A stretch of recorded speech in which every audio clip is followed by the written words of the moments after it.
does rattle a lot. Yeah. Are you kidding me? This is like the most action I've had in a long time.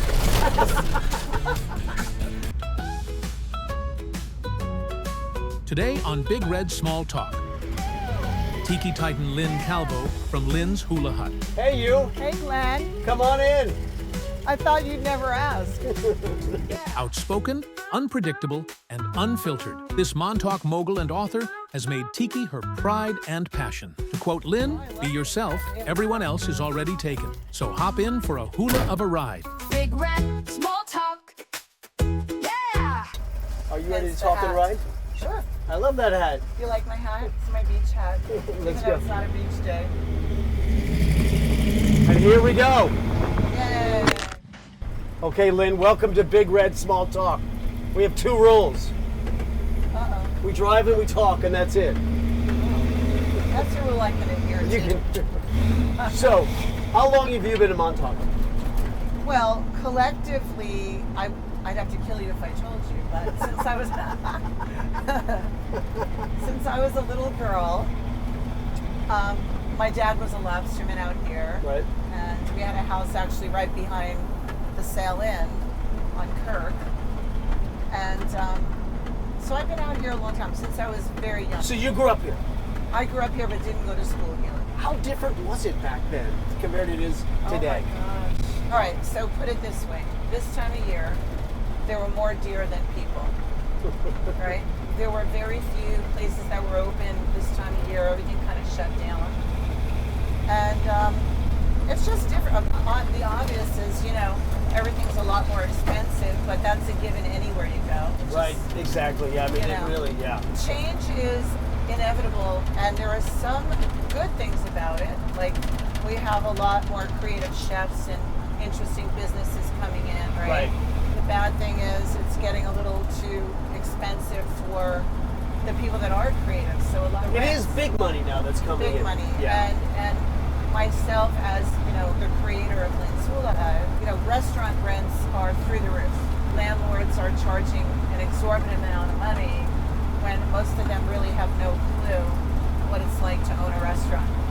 So you created Lynn's Hula Hut. Yeah. So for those people who've never been there, how do you describe the tiki bar and what was the inspiration behind it? The inspiration was the travel. So when you live in Montauk, right, it's seasonal. And I was a bartender, and I hate the cold. So in the winter, many of us go, especially surfers, people that love the beach, we go to the tropics for the winter. Right. So we work very, very hard in the summer, save our money, and then we go where it's warm.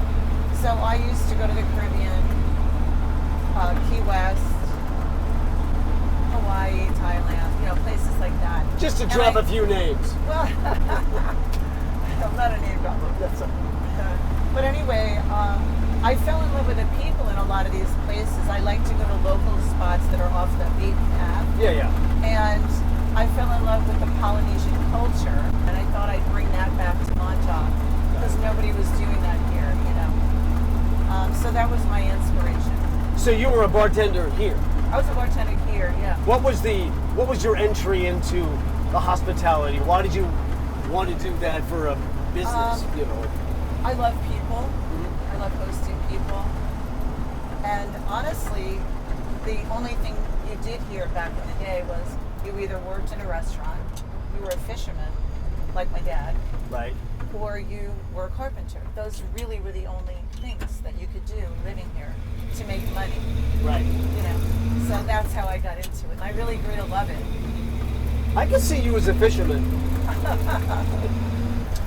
Oh, with you those don't nice even- nails. Oh, listen, I baited longline tubs to make extra money. Okay. I did. And I worked on my dad's lobster boat, and that is not a pretty job. It isn't a pretty job. No, it is not a pretty Yeah. job. My dad used to send me out. It was really funny. I'd come in from the beach, in my swimsuit. I'd wait for him to pull in the jetties, and I could always tell if it was a good day or a bad day, by the look on his face. Oh, so that's of course. And I'd go run over to his boat, which was docked behind Gosman's. And he'd say, do me a favor, take this wheelbarrow and go get, the racks off the charter boats. Right. When they fillet their fish, the head is left, and that's what we use for lobster bait. Oh, God. So you're grabbing So they that. would throw that out, and we would take it for lobster bait. It's chum, they call it, right? No, well, chum is chopped up, whatever. You know, Got it. But no, that's what we use in our traps. Got it. So I would say, well, I have to go home and change. And he'd say, no, you're fine, just like that. He'd send me out in my Hold it. bikini. You're in your bikini. Yeah, yeah. And you're setting the traps, Yeah. the lobster traps for No, your no, dad. I went from all the charter boats with a wheelbarrow, and I say, hey, don't throw those away. Can we use that? You know, can we All right. have them? And I was like going to get bait for my dad. Those fishermen must have loved that because you were in a bikini. They gave me the whole fish. I'm just kidding. These days, I don't think I could get the whole fish. Oh, stop it. Oh, that's funny. But there's a big leap from being a bartender and understanding people and filling drinks up than owning a bar Yeah. or a restaurant, right? So what made you think you could do that? Well, Right. it's like being a parent. Like, you don't go to school for that. You just, Yeah, you're right. right? You know, Yeah. you just learn by doing it, and you make mistakes, and hopefully, you learn from them. Nobody's perfect. I don't know everything about the business, but I know what I'm good at, and what I'm not good at, I hire people to. Yeah, To well, that do. means you're good at business, like knowing your strengths and your weaknesses. You know your parameters, and you Yeah. know what you're good. Yeah. So when I first opened, people were calling it the geriatrics ward because a lot of people were because a lot of my customers were like 60 and above, right? Then their children started coming, and now their kids come because they're Oh, that's amazing. That's and a they're so testament. loyal to me. It's great, you know.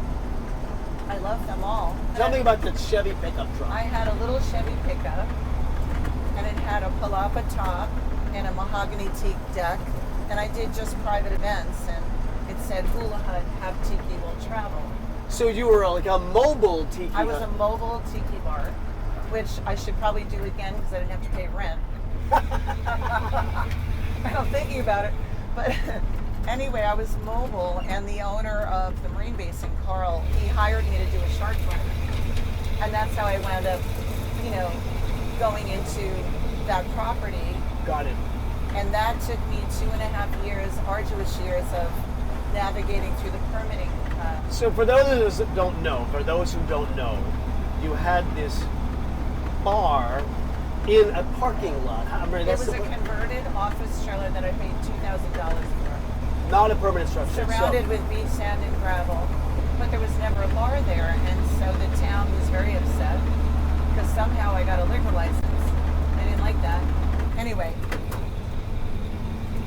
I went from the Marine Basin to writing a cocktail book. And you say the Marine Basin, but really it's a parking lot, Yeah, yeah. right? You Within the went from Marine a Basin.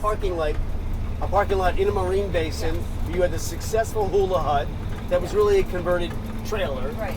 Right. Well, a lot of people didn't know it was a trailer. It I was- didn't know that. It was so cool. When my first cocktail book came out, we got a lot of press, like Forbes, People Magazine, a lot of big international publications. So my attorney said you should bottle the infusions that you do at the bar. So you have the successful Hoola Hut, and then you making great drinks, great cocktails because you were a former bartender. Yeah. Then you come up with this idea to say, hey, I want to do infused. Was it tequila? No, it was rum. No, rum and vodka. Rum and vodka. So there's another thing that you don't really know how to do, and you figure it out to go, listen, I'm going to have my own brand of alcohol. Yeah. Okay, George Clooney. Yeah. Whatever. So I grew up with a family that infused, they made their own wine and grappa. Oh, okay. And my grandma and I had a lemonade stand. And it was like an Aloha lemonade stand. It was like 6. Okay. So And you were my- 6 years old and you my had this lemon. grandmother, who's Italian, and I grew up with an Italian-Spanish family, and everything was fresh. Like, we grew everything, nothing in cans. Right. And so we were infusing lemonade with like basil and all that stuff before it was cool to do that. So it was in your DNA. It's in my DNA for sure. And then all of a sudden you say, I'm going to write a book. What was that like? Another book. Another I book. wrote the book first, then I came out with the book. Oh, God, you had the book first. So So, the second book was volume 2, Tiki with a Twist. right, that's the second book. Yep. So when you drive around, do you see the changes I do. that have been going on, and yeah. I mean, you can see house and what used to be a wooded area, and this restaurant used to be that restaurant, and Well, there's not a lot of new restaurants being built, but a lot of old existing restaurants being transformed. right, The whole town was all about fishing, right? of course, yeah, Now it's all about being seen. This was the fishing capital of the U.S. at one point. yeah, And now the fishermen are suffering, and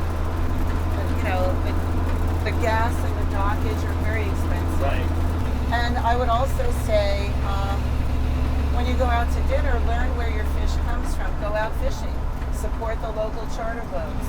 You can bring your cocktails on the boat, still drink, have a great time. right. People that don't come here to appreciate the beauty. I mean, look around at this. Montauk is stunning. Yeah. It's gorgeous. Yeah. See, that's spoken like a local. You were a local. So do you eat lobster today? Of course. Okay. And there was a time when I was so sick of lobster because my dad, if he had a good day, we would go to the Blue Marlin, which is now Montauk Project. If my Right. dad had a killer week, we would go there and eat steak. And I'd be like, oh, or lamb chops, And I'm like, oh my God, we're going for meat. That's funny. You have a favorite spot in Montauk? What's your favorite, your hidden little gem Oh, you mean like, that you want to go to get away? oh, where I go to get away? Yeah. Well, I'd have to kill you if I told you I wouldn't. Because then everybody would be there. I'm not telling you. And it's clothing optional, I'll say that. Part of being in Big Red is you got to drive Big Red. It's been a while since I've driven one of these vehicles. You sure you want me to do that? We'll find the location and we'll go. So we'll go to the Gosman's parking lot. How's that? Oh, no. We got to go where you can drive. Where are you taking me, Glenn? Well, sorry. I'm kind of hearing like the violins. I was thinking of that. Like the fiddles playing. I was thinking, I only met you a few times and now we're going, I'm like, you're really, up by the, I'm getting a little nervous over here. we're taking the back road into Camp Hero where all these experiments had happened. Well, this is going to be an experiment. Yes. Because I'm about to take Big Red on a wild ride. Pull over right here. So, This is going to be fun. Brace yourself, Bridget. okay. So, All right. this is, the left foot is the clutch. Mm-hmm. Yeah. The right foot is the gas. That's the brake. So, it's like an H, like first, second, third, fourth. But we can Okay. start out in second. So you can put it over to the left And and, go then down. Got it. That's second. So clutch in, right. Wait, this is far, even though I have long legs. And then let the clutch out slowly. Watch that. Yeehaw! Look at that. Woohoo! You didn't stall it. Let's go. It's like riding a bicycle. It's like riding a bike. All right, where are we going, Glenn? Well, just go up here. Listen, you're driving. You're driving wanna- Big Red, so it's up to you. Listen, this truck needs a little love, all right? It needs a lot of grease and rubber. Do you want to go to my clothing optional beach? Or we have to turn the cameras off. Road trip to the clothing option beach. I'm in.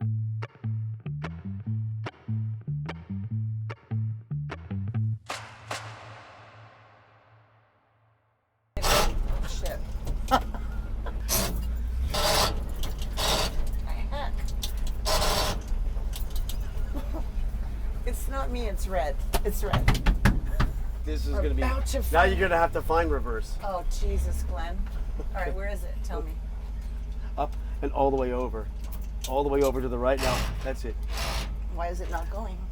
There. No, that's you didn't get it. That's I did that's it. third. You You got to do keep it. going. You do it. My foot's on the clutch. Put it all the way in. It's in. For the record, I did it for you. You're killing me. Is there a car behind me? I hope not. You know what? Screw it. We're going that way. No, hold it. That's the Oh, shit. 4-wheel drive, right? Oh. Yeah, there's no way in hell I'm going up that hill. You get it. Nope. Do it. I'm in. Now There you you're go. in. Let's go! Yay! Oh my God. That is funny. All right. It does rattle a lot. Yeah. Are you kidding me? This is like the most action I've had in a long time. Your words, not Who mine. needs a vibrator when you got Big Red? I need help getting into third, obviously. Okay, well, okay. You can do it. I know you can do Come on, it. Big Red. I know you can do it. You're killing me, Glenn. All right. I mean, I think I'm going. Do it. You got it? It's in. Well, what? I know you can do it. I'm really a quick study, but obviously, this car is possessed. You're blaming Big Yeah, Red. I am. I think Big Red and it's over between us, Red. Listen to that. You're driving with one hand. You got it. You're already in gear.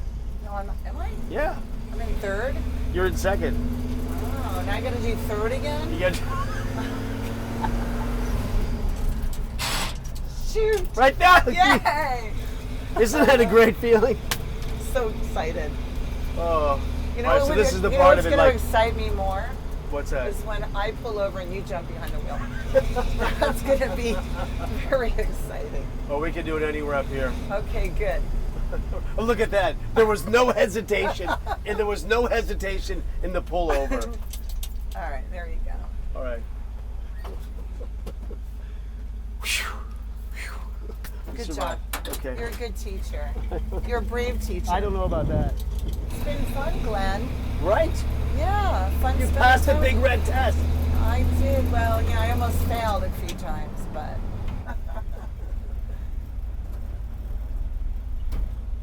And that's Small Tauk It's been and a Big Red. pleasure. It's been a pleasure. Now I need a cocktail. That was very stressful. Big Red. I'm in. Now I could have I a hope I cocktail. never have to drive you again. Big Red Small